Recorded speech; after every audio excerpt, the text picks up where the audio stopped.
Hello, friend. I'm glad you're here tonight. Before we begin, see if you can let your shoulders relax just a little. The day has probably asked enough from you already. The dishes can wait. The emails can wait. The to-do list will still be there tomorrow. For the next little while, all we need is a good story. Tonight's story is called The Sleepy Village of Forget-Me-Still. I don't know about you, but some days seem determined to run away from us. So tonight, let's visit a place where nobody is in quite such a hurry. Get comfortable, and let's wander there together. This is the Leesa Story Hour, inspired by Grandpa's story time. There once was a village that appeared on very few maps, not because it was hidden, not because anyone was keeping it a secret, but because most travelers passed through it so slowly that they forgot exactly where they had found it. The village was called Forget-Me-Still. It rested in a gentle valley between rolling hills covered in wildflowers. A narrow stone road wound through its center. Small cottages lined the lane, each with flower boxes beneath their windows and curling wisps of chimney smoke rising into the evening sky. During the day, Forget-Me-Still seemed much like any other village. Children played in the square, gardeners tended their flowers, bakers kneaded dough, shopkeepers swept their front steps. But every evening, just as the sun began to sink behind the hills, something remarkable happened. Time began to slow down. Not everywhere, only in Forget-Me-Still.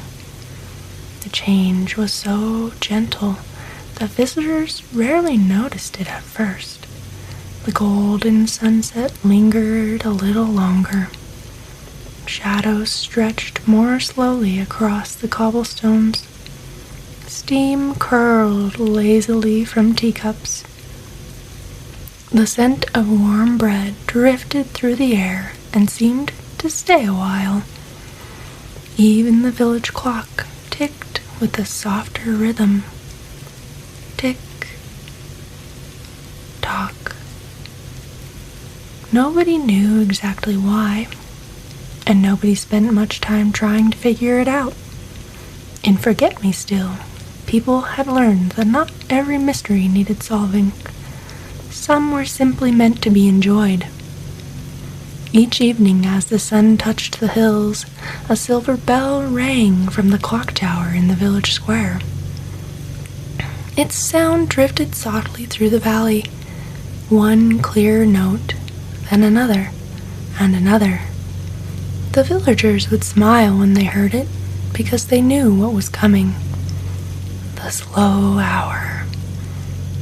That's what they called it, though it often felt much longer than an hour. One autumn evening, a traveling clockmaker arrived just as the silver bell began to ring. His name was Oliver. He had spent years journeying from village to village repairing clocks. Tall clocks, tiny clocks, pocket watches, grandfather clocks. If it ticked, Oliver could fix it. As he entered Forget-Me-Still, he immediately noticed something unusual. The sunlight seemed reluctant to leave. The sky glowed with shades of gold, peach, and lavender that lasted far longer than they should have. He looked up at the clock tower. The hands appeared to be moving, but ever so slowly. A woman was tending a box of blue flowers beneath her window when Oliver stopped to look at the clock tower. He checked the clock in his pocket, then the tower clock, then his pocket clock again. The woman smiled. First visit? Oliver looked up. Is it that obvious? You've checked the time 3 times since I noticed you. Oliver laughed. I'm a clockmaker. That explains it. Explains what? The woman returned to watering her flowers. Why you're hurrying? I'm not hurrying. The woman raised an eyebrow. Oliver thought about it, then smiled. Perhaps a little. That night, Oliver stayed at the village inn. The inn smelled of cinnamon, pine wood, and fresh bread. A fire crackled gently in the hearth. Several villagers sat in rocking chairs, sipping tea and talking quietly. No one seemed rushed. No one glanced at a clock. No one appeared concerned about finishing anything quickly. Oliver found himself relaxing without meaning to. It felt strange, but pleasant. The next morning, Oliver stopped at the village bakery. The warm scent of cinnamon and fresh bread drifted through the open doorway. The baker handed him a roll, still warm from the oven. Careful, she said. That one's determined to stay hot. Oliver took a bite. It was delicious. How do you keep your bread warm so long? The baker smiled. I don't. But it just seems that way. She leaned against the counter. When you stop rushing, warm bread stays warm longer. Oliver looked doubtful. I'm fairly certain that's not how bread works. The baker laughed. Maybe not. Then she pointed toward a nearby table. Sit down and finish it. You'll see. So Oliver sat. The bakery windows stood open. A breeze carried the scent of flowers through the room. Somewhere outside, someone was sweeping a porch. For the first time in many days, Oliver ate without thinking about where he needed to go next. And somehow, the baker was right. The bread seemed warmer. The moment seemed longer. The morning seemed gentler. Later that day, he noticed a small ice cream cart parked beside the village square. A little girl sat on a nearby bench holding a honey vanilla cone. Oliver passed by while running an errand. 20 minutes later, he returned. The girl was still eating the same cone. Curious, he stopped. Aren't you worried it will melt? The girl looked confused. Why should I be worried? Because ice cream melts. The girl considered this carefully, then shrugged. Eventually. She took another tiny bite. Oliver couldn't help smiling. You're taking your time. It's ice cream, she said simply. You're supposed to. Then she returned to enjoying it. Oliver walked away, chuckling. Yet later, he realized something strange. That little cone of ice cream had somehow become one of the most memorable parts of his day. Not because it was extraordinary, because it wasn't rushed. That evening, the silver bell rang. The slow hour began. As Oliver wandered through the village, he passed a small porch where an elderly couple sat together on a wooden swing. The husband was telling a story. His wife interrupted every few moments. That's not how it happened. It is. It isn't. It is. She laughed. No, dear, you forgot the goat. The goat? The goat. The husband burst out laughing. Oh, the goat. Oliver smiled and continued down the road.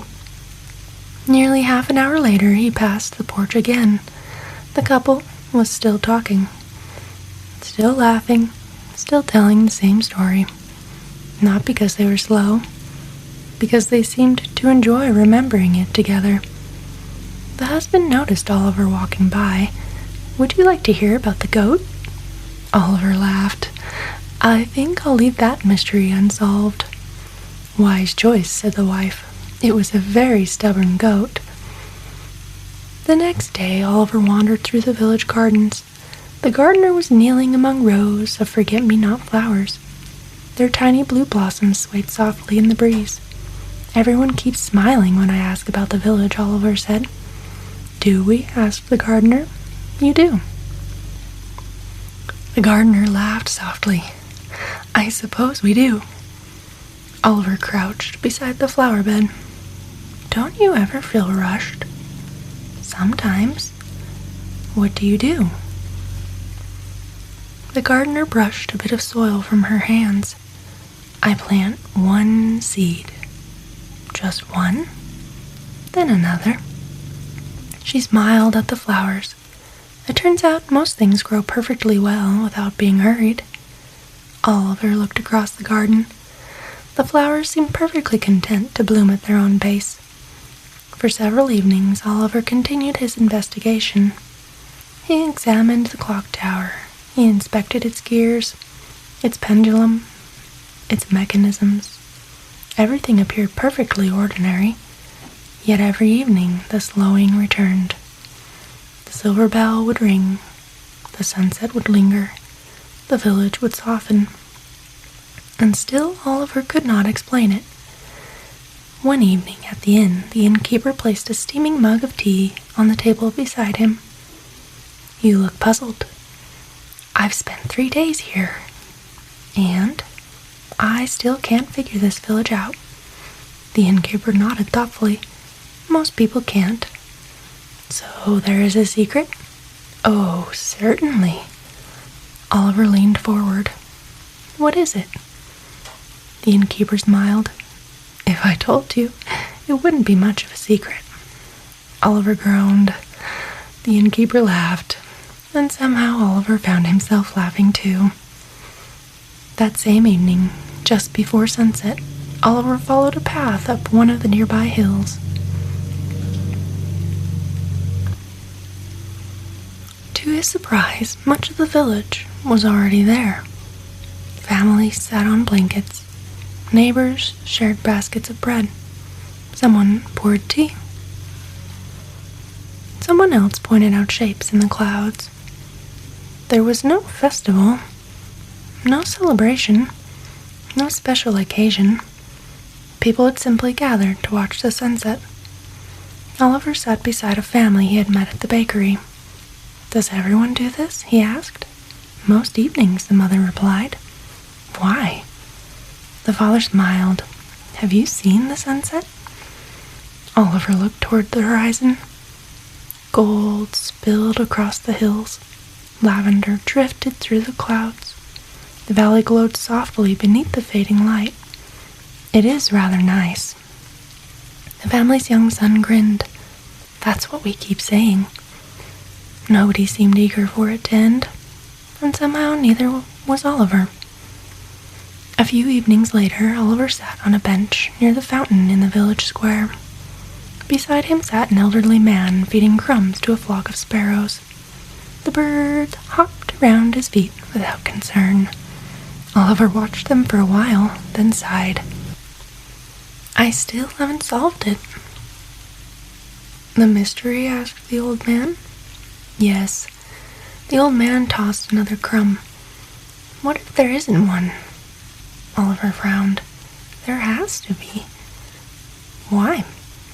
Oliver opened his mouth, then paused. The old man smiled. "You're a clockmaker." "I am."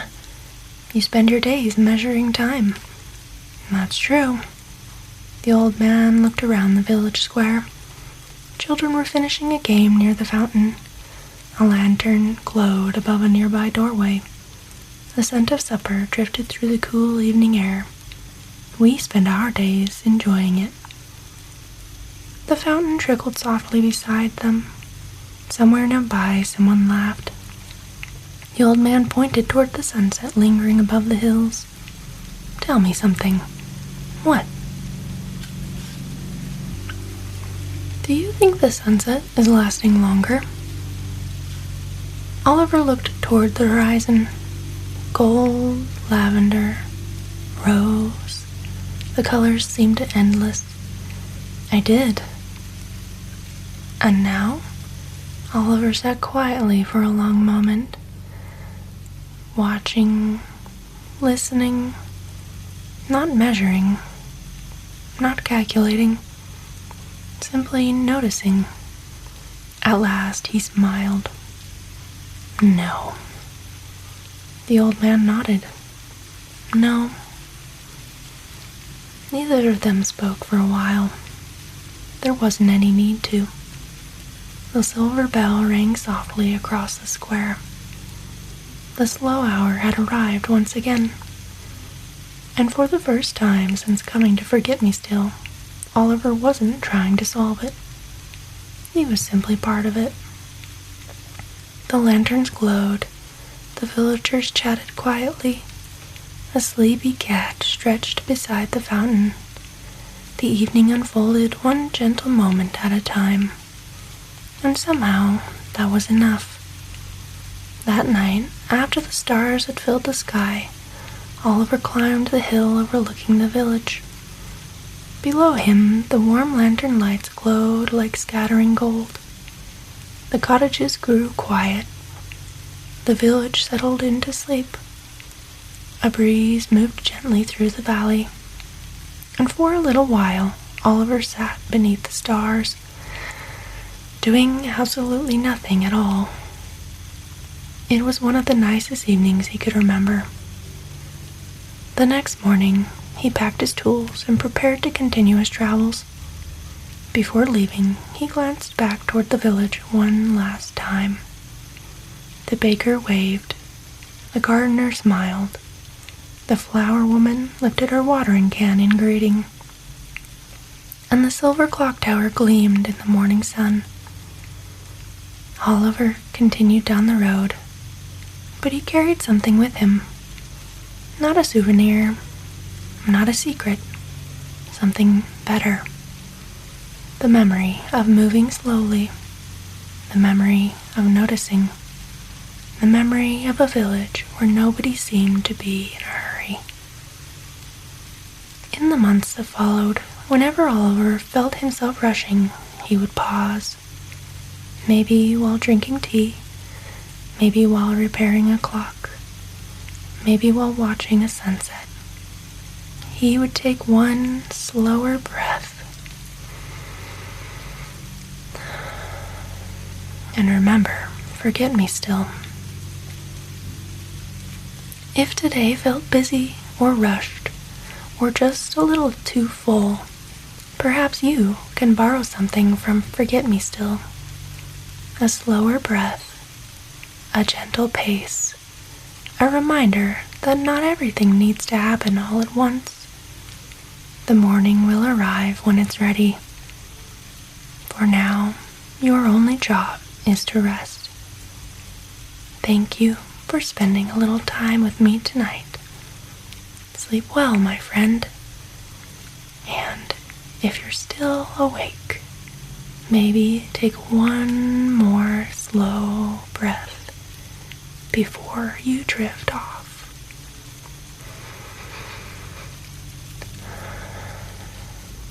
Good night.